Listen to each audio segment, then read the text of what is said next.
mga bata, maayong buntag pod.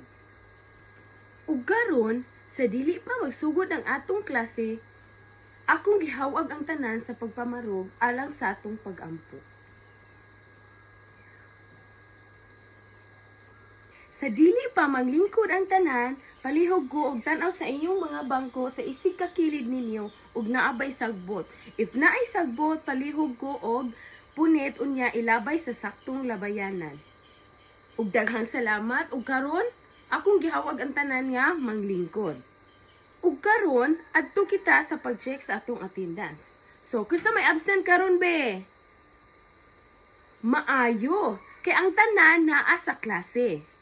Ug karon naipakita si teacher ninyo. So, unsa may gipakita sa teacher? Sakto.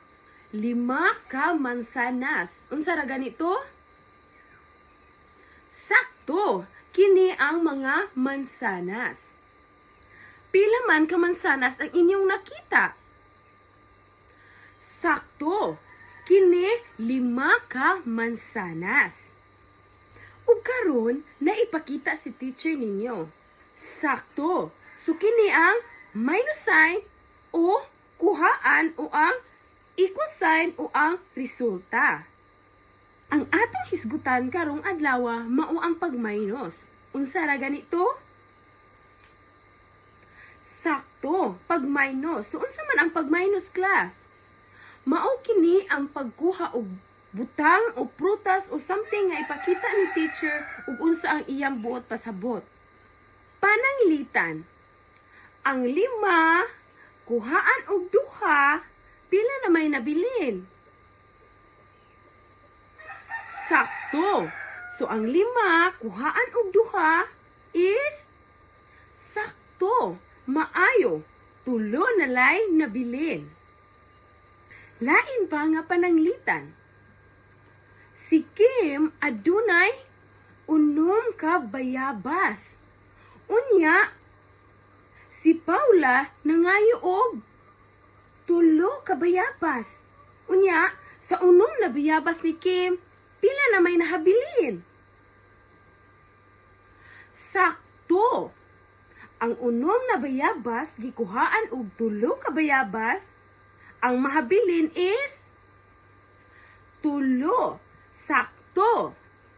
Para mas mahibaw-an ni teacher kung nakasabot ba ang tanan, muhatag pa si teacher og laing pananglitan. Pananglitan. Naay 5 ka balon si Jumel. Unya, ang 4 ning buto. So pila naman ka balon ang nabilin? Sakto, Ivy. Ang balon ni Jumel nga 5, unya ning buto ang 4. So, usa na lang ka balon nabilin. Sakto. Lain pang mga pananglitan. Ang 4 kuhaan og 2, pila na may nabilin? Sakto. Ang 4 kuhaan og 2, ang nabilin is 2. Lain pang pananglitan, ang 2 kuhaan og 1, pila na may nabilin? Usa. Sakto. Ang mahabilin is 1. Sa lain pang pananglitan, ang 5 kuhaan og 2, pila na may nabilin? Sakto. Ang mahabilin ay 3. Lain pang pananglitan, ang 6 kuhaan og 2, pila na may mahabilin? Sakto. Ang 6 kuhaan og 2, mahabilin na lang ay 4. Maayo, class. Kinasabtan ninyo ang atong leksyon karong adlaw. Ug karon mag-group activity ta, class. So ang tibuok klase igrupo ni teacher og 3 groups. Ang kada grupo hatagan ni teacher og hulagway nga adunay numero. So unsa may buhaton namo, teacher? So ang inyong buhaton, class, is kinahanglan nga inyong masulbad ang mga pangutana nga adunay problema hisgot sa numero ug kini kinahanglan inyong mahatagan og saktong tubag. So, ang kinaunhan nga grupo nga mahuman sa pag-answer adunay prize nga mahatag gikan ni teacher. So nasabdan ra ba class? Maayo kay nasabdan ra ang tanan. Maayo kay ang tanan nakasabot kay ang tanan nakadawat og prize. So buot pasabot nasabdan ninyo ang atong leksyon karong adlaw. So karon para sa dugang sa atong activity, ang tanan is kinahanglan nga magkuha og 1 whole sheet of paper kay naay paansiran si teacher ninyo. So kini isuwat ni teacher sa board og inyong kapion og inyong kinahanglan nga ansiran para ma-check ni teacher.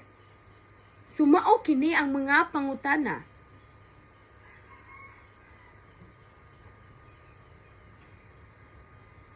Maayo kay nasabdan ninyo ang atong leksyon karong adlaw.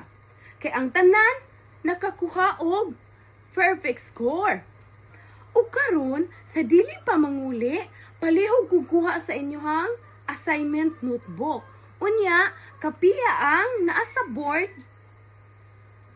Unya, sa balay ni ansiran. Nasabdan ra ba ang tanan class? Maayo. Daghang salamat sa pagpaminaw sa atong leksyon karong adlaw class. Ug unta inyohang dalon pirmi ang inyong nasabtan karon kay sunod nga atong panagkita maghisgot na pud kita og lain nga topic. Nasabtan ra ba class? Maayo. So akong gitawag si Bia alang sa pag-ampo sa atong pagtapos sa atong klase karon. Daghang salamat Bia. Thank you and goodbye class. Bye!